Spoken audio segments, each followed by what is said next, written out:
When the Royal Guard sat down on The View, he thought it would be a respectful interview. It wasn't, because then Joy Behar started mocking him. "Do you actually do anything?" she laughed.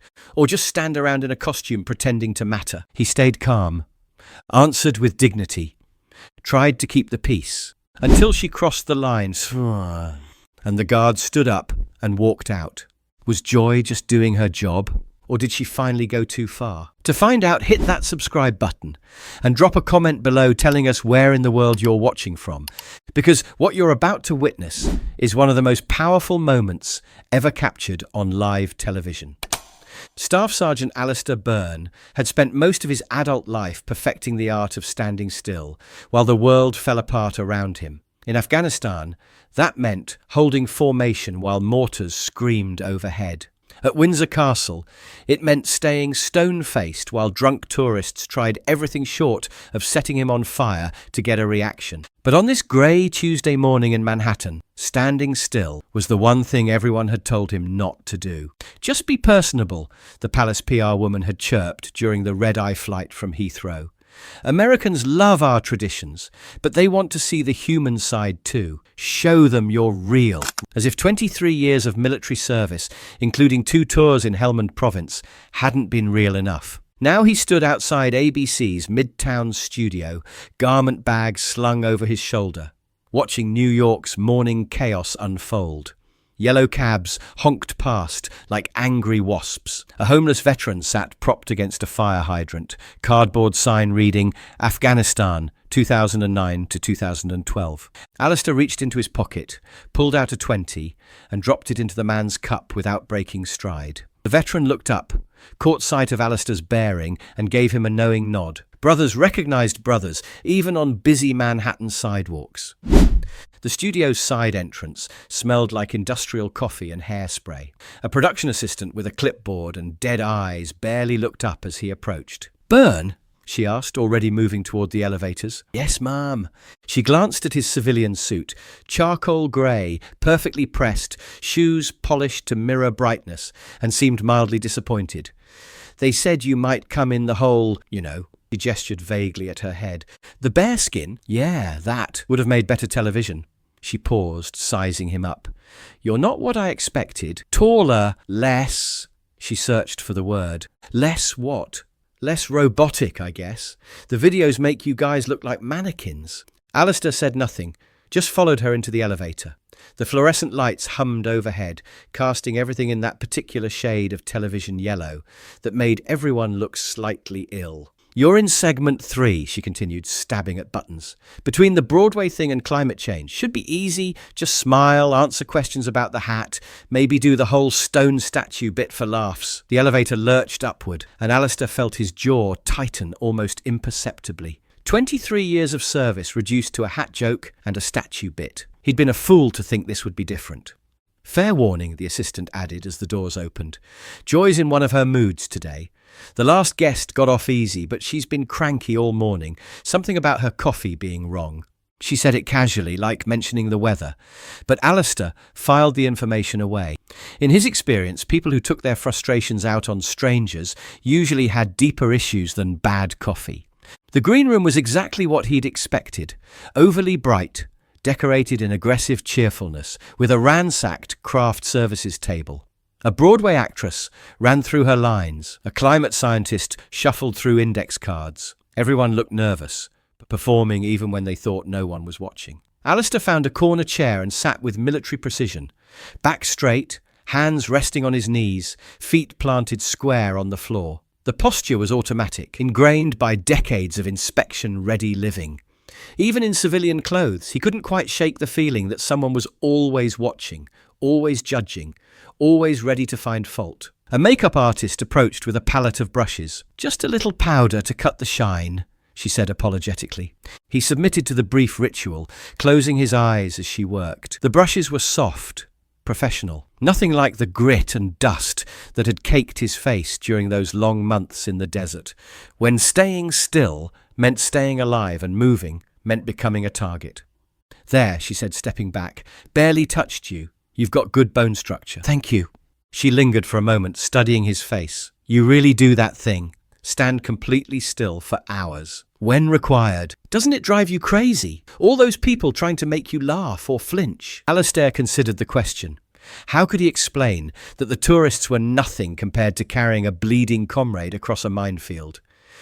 You learn to find peace in stillness, he said finally. She moved on to the climate scientist, leaving Alistair alone with his thoughts. Through the green room's small window, he could see a slice of Manhattan. People hurrying to work, delivery trucks double parked, the endless motion of a city that never slept. Such a contrast to the measured calm of his world, where every movement was deliberate, every gesture practiced until it became instinct. 20 minutes before airtime, a producer stuck his head through the door. "Mr. Byrne, we need to go over a few things." The producer was young, maybe 25, with the kind of nervous energy that came from too much caffeine and too little sleep. He led Alistair to a quiet corner. "So, quick briefing," he said, consulting his phone. "We'll start with some basic questions. The uniform, the training, what it's like standing guard. Keep it light, keep it friendly. The audience loves this stuff." "Understood." Joy might push a little. She likes to dig deeper, you know? Don't take it personally. It's just good television. Alistair nodded, but something in the producer's tone set off alarm bells. In the military, when someone said, "Don't take it personally," it usually meant you were about to get screwed over professionally. The hallway leading to the studio thrummed with the controlled chaos of live television. Crew members scurried past with cables and clipboards. Monitors flickered with camera feeds. The energy was electric, almost frantic, the complete opposite of the measured calm that defined Alistair's world. Through a crack in the control room door, he heard voices discussing the segment. "Just keep it light," someone was saying. "Ask about the uniform." "Joy wants to push him a little," another voice replied. "See if we can crack the facade." Alistair stopped walking. The voices continued. "You know Joy. She'll find an angle. Something about relevance, maybe, whether the whole thing's just outdated theatre. These military types take themselves so seriously. All that honour and tradition crap, easy to poke holes in." Alistair resumed walking. But something had shifted inside him. He'd been on enough operations to recognise when the mission parameters had changed without warning. This wasn't going to be the friendly chat the palace had promised. He thought about the uniform folded in his garment bag. Red wool, brass buttons, bearskin cap that had belonged to guardsmen for over 2 centuries. Part of him wondered if he should have worn it, not for their benefit, but as armour, a reminder to himself and everyone else of what he represented. But no, if they wanted to see the man behind the uniform, they'd get exactly that. All of him, including the parts they might not be prepared for. Studio doors opened and Alistair stepped into the lights. The view's set assaulted his senses like a flashbang grenade, blazing lights, primary colours, and the kind of artificial cheerfulness that made his teeth ache. The audience applause crashed over him in waves, most of them clapping for someone they'd never heard of, simply because the sign told them to. But as he walked across the stage, he noticed something else. In the third row, an elderly man in a military service pin watched him with recognition. 2 rows behind, a middle-aged woman dabbed at her eyes. Not everyone here was just looking for entertainment. "Our next guest is a man of very few words," the host announced, with practiced brightness, "but incredible discipline. You've seen him standing guard outside Buckingham Palace, probably in a viral video or two. Please welcome Staff Sergeant Alistair Byrne of the King's Guard." Alistair walked to his seat with measured steps, neither hurried nor theatrical. He didn't wave to the crowd or flash a television smile, just moved with the same economy of motion that defined everything he did, from folding his socks to field stripping a rifle. He settled into the chair with perfect posture, hands folded, eyes forward. Even sitting down, he looked like he was at attention. "Welcome to the show," one of the co-hosts said warmly. "You look so official, even in a suit." "Thank you for having me," Alistair replied, his accent crisp but not exaggerated. "I have to say," another host jumped in, "seeing you walk across the stage, you move differently than most people. Very purposeful. Military bearing," Alistair said simply. "Hard to switch off." "Okay, we have to ask," the first host continued, leaning forward with theatrical curiosity. "The hat, that enormous furry hat, how heavy is it really?" "About 1.5 pounds," Alistair said, "though it feels considerably heavier in summer." The audience chuckled, and Alistair allowed himself the smallest smile. So far, so good. Do you ever want to scratch your nose while you're on duty? Someone asked. Frequently. What about bathroom breaks? Another host asked, grinning. Carefully scheduled, Alistair replied, and the audience laughed again. The mood was light, friendly even. These were the kinds of questions he'd been prepared for. Gentle curiosity about the mechanics of ceremonial duty. He began to relax slightly, thinking maybe the overheard conversation had been nothing more than idle speculation. Then Joy Behar leaned back in her chair, crossed her arms, and tilted her head, with the expression of someone who'd just spotted something fascinating and slightly ridiculous. So, she said, her voice carrying that particular tone of aggressive amusement he'd heard from hecklers and drunks and tourists who thought poking the guard was the height of comedy, you stand around palaces in a costume pretending to matter. The temperature in the room dropped 10 degrees. The other hosts shifted uncomfortably, and somewhere in the audience someone coughed nervously. Alistair turned his head slowly, not fast enough to show offence, but deliberately enough to make it clear he'd heard every word. His expression didn't change, but something behind his eyes shifted, like tumblers falling into place in a lock. I don't pretend, ma'am, he said, his voice level and controlled. Joy grinned, sensing she'd found her opening. Oh, come on, lighten up. It's just theatre, right? Big hats, fancy uniforms, standing around looking serious. It's like historical cosplay. The other hosts shifted uncomfortably. This wasn't the warm, fuzzy segment they'd rehearsed. But Alistair didn't rise to the bait, didn't show any signs of irritation or hurt pride. Cosplay is for people who want to pretend to be someone else, he said quietly. I stand for people who can no longer stand at all. The easy laughter died instantly. Someone in the audience coughed. One of the younger co-hosts reached for her coffee mug like it was a lifeline. Joy wasn't deterred. If anything, his composure seemed to irritate her, like she was personally offended by his refusal to be ruffled. Right, she said, drawing out the word. The noble soldier routine. Very impressive. But let's be honest here. What exactly do you do? You stand still while tourists take selfies. You're basically a living statue with a government pension. A few people in the audience shifted uncomfortably. This was getting mean now. Personal in a way that felt wrong for morning television. The elderly veteran in the third row was frowning, his service pin catching the studio lights. I mean, really, Joy continued, warming to her theme, in a world where people are struggling with real problems, inflation, healthcare, climate change, you're worried about whether your hat's on straight. Alistair studied Joy's face for a long moment, taking in the calculated provocation. The way she leaned forward like a predator sensing weakness. He'd seen that look before, in different contexts.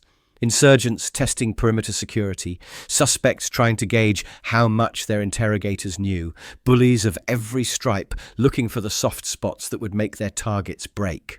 Tell me, he said finally, what do you do? Joy blinked, caught off guard by the question. Excuse me, your job? What is it you actually do? I'm a television host. I ask questions. I hold people accountable. Alistair nodded slowly. And who holds you accountable? The question hung in the air like smoke from a gunshot. Joy's mouth opened, then closed. For the first time since he'd sat down, she didn't have an immediate comeback. I mean, Alistair continued, his voice still maddeningly calm, when you reduce someone's life's work to a punchline, when you mock something you clearly don't understand, who decides whether that was justified? Who reviews your performance? The audience, Joy started. The audience that applauds because a sign tells them to. Alistair gestured slightly toward the studio audience, many of whom were now looking distinctly uncomfortable. That audience? One of the co-hosts tried to jump in. Maybe we should...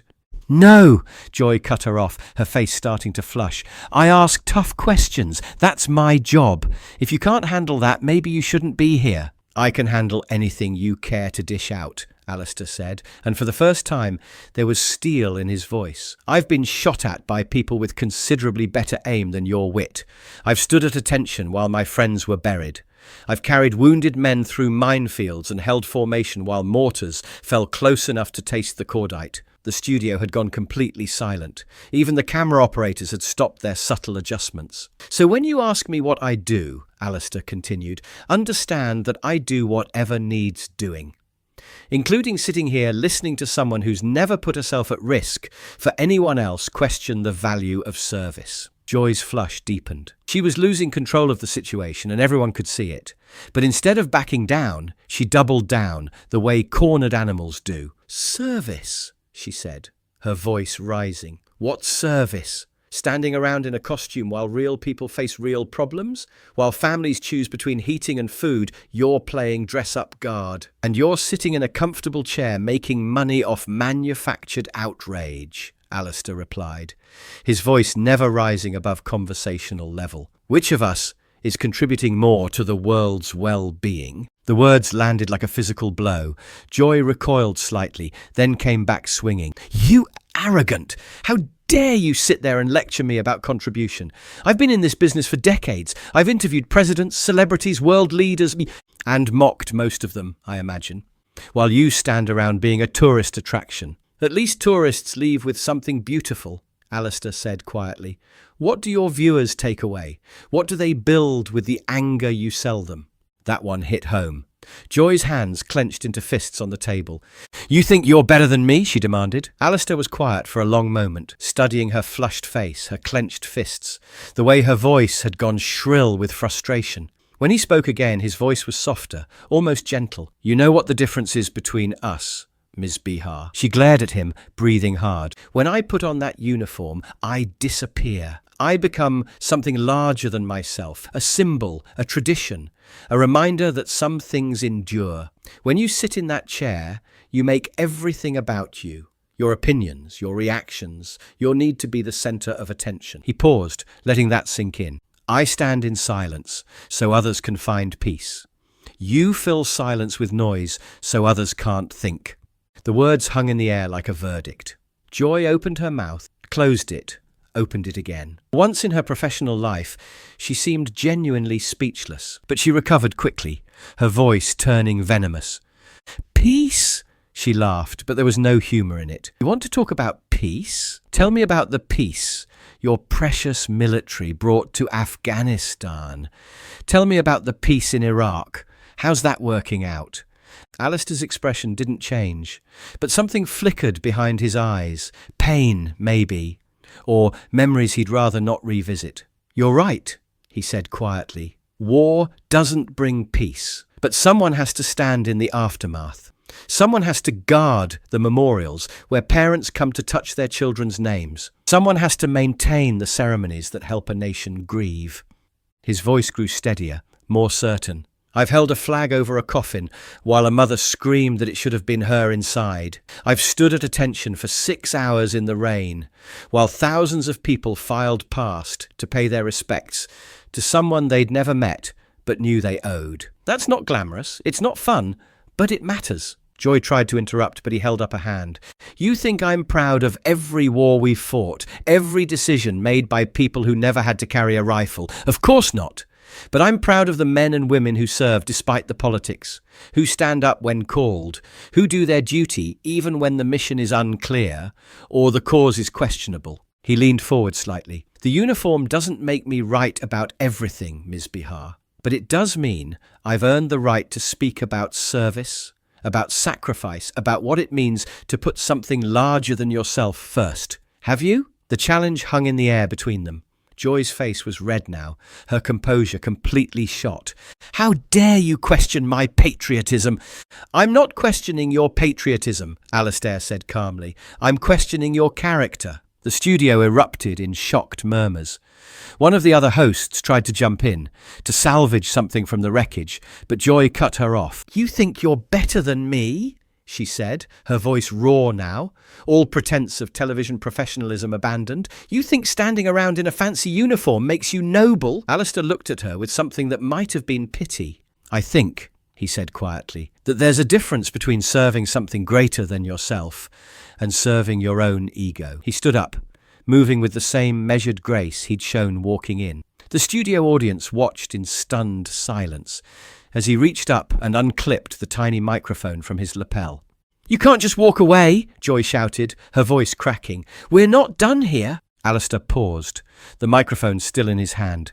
He looked back at her with those calm, steady eyes that had seen too much and forgiven too little. Yes, we are, he said. I came here to represent my regiment with dignity.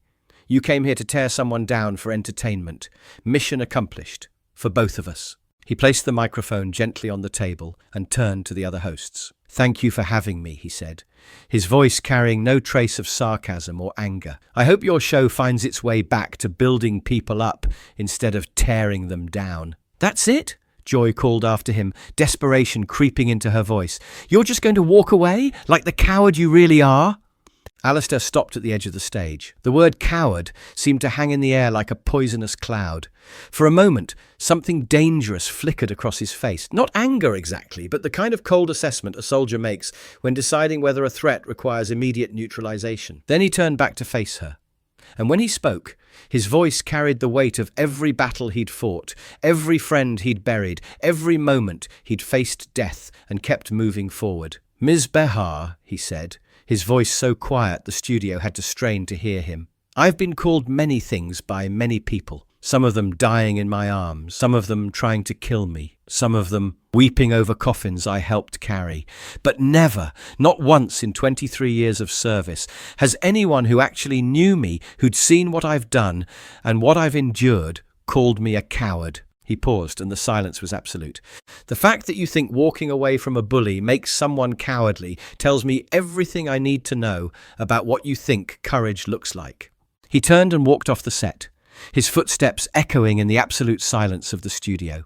For a moment, nobody moved, nobody spoke. Even the cameras seemed frozen. Then, slowly, someone in the audience began to clap. The elderly veteran in the third row, his weathered hands coming together with deliberate precision. Just one person at first, then the woman behind him, who'd been dabbing her eyes, then another, then more, until the entire studio was on its feet, applauding not for entertainment, but with genuine respect for a man who had just shown them what dignity looked like under fire. Joy Behar sat in her chair, face flushed and hands shaking, staring at the empty space where Alistair had been standing. For the first time in her career, she had no comeback, no clever quip, no way to spin what had just happened into a victory. She had picked a fight with the wrong man, and everyone knew it. The cameras kept rolling, capturing every second of her humiliation.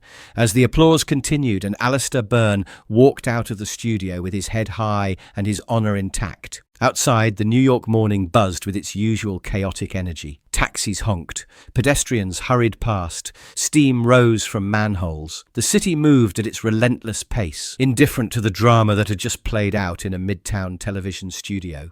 Alistair emerged from the building's side entrance, adjusting his cuffs out of habit. The garment bag containing his uniform was still slung over his shoulder, unused, but somehow still present, like the weight of tradition he carried everywhere he went. The homeless veteran was still there, still propped against his fire hydrant. He looked up as Alistair approached, and something in his expression suggested he'd been waiting. "Brother," the veteran said, struggling to his feet, "I saw what happened in there, on the phone." He held up a cracked smartphone, probably streaming the show. "That was beautiful, man. Just beautiful." Alistair paused, really looking at the man for the first time.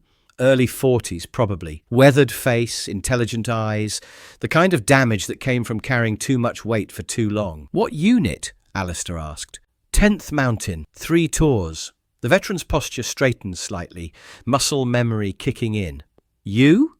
"Household division. 2 tours, Afghanistan, 1 Iraq." They stood in silence for a moment, 2 soldiers recognizing each other across the chaos of civilian life. "That woman," the veteran said, shaking his head. She had no idea who she was messing with. "She was just doing her job," Alistair said, though his tone suggested he didn't entirely believe it.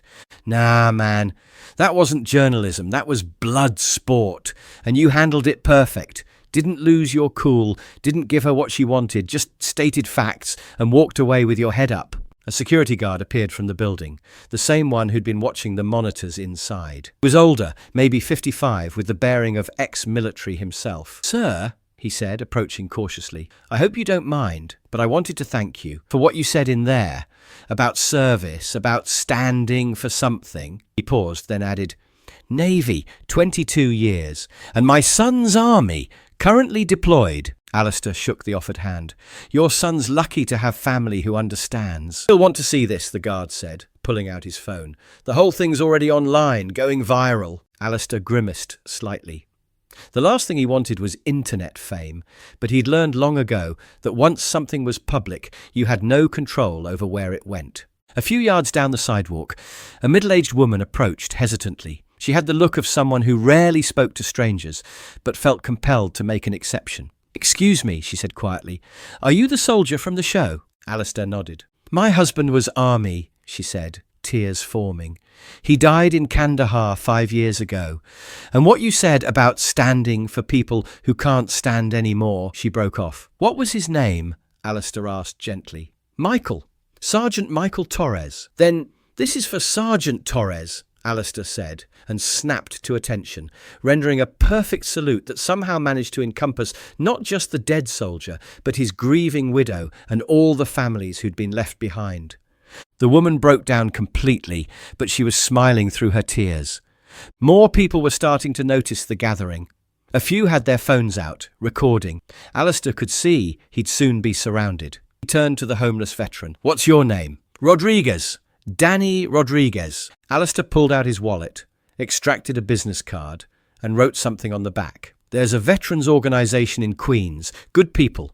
Tell them I sent you." Rodriguez stared at the card. "You don't even know me, man." "I know enough," Alistair said. "We take care of our own." He started walking again, but Rodriguez called after him. "Hey! What you said about standing in silence so others can find peace, that hit me right here." He tapped his chest. "Made me remember why I served." Alistair nodded and continued down the street, his footsteps steady and sure. Behind him, the small crowd was growing as people shared videos on their phones and tried to make sense of what they'd just witnessed.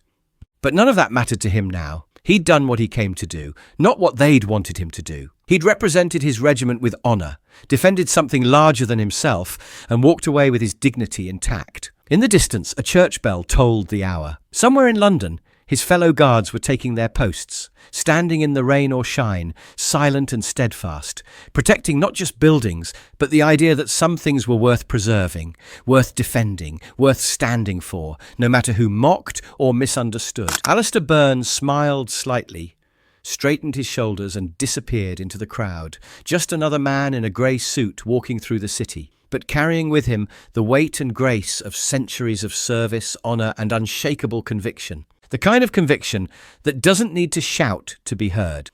The kind that speaks loudest when it says nothing at all. But sometimes, when pushed too far by people who mistake silence for weakness, it speaks with a voice that can move mountains. And today, it had. What do you think?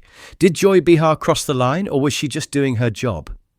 Should Alistair have stayed and continued the fight, or was walking away the right move? If you were sitting in that chair facing those questions, how would you have responded? Drop your thoughts in the comments. We read every single one.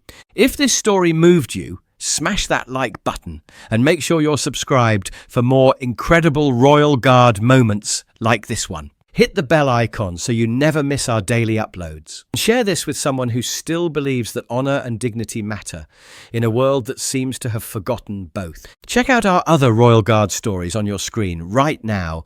We'll see you tomorrow with another powerful story that proves some traditions are worth defending.